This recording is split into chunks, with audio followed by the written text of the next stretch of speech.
مړ زړه نښې څه دي؟ څلور اساسي نښې لري مړ زړه. هغه زړه چې د خدای نه لرې دی.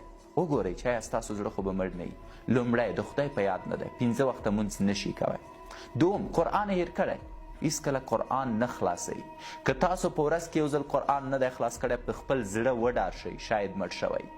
دریم، که چیرته تاسو ګناه کوئ او په هغې ګناه پښیمانه نه یاست او هغه ګناه تاسو ژړئ نه دا چې ولې مو کړې، ګناه کوئ او آرامه یاست، پس تاسو زړه مړ دی. او وروستۍ خبره دا ده چې د دین ته اولویت نه ورکوئ. تاسو ته اولویت بل شی دی. لا شی وګورئ چې هر کار تاسو کوئ یا د خدای دپاره یې کوئ یا په هغې کې نور ارزښتونه هم شته دی.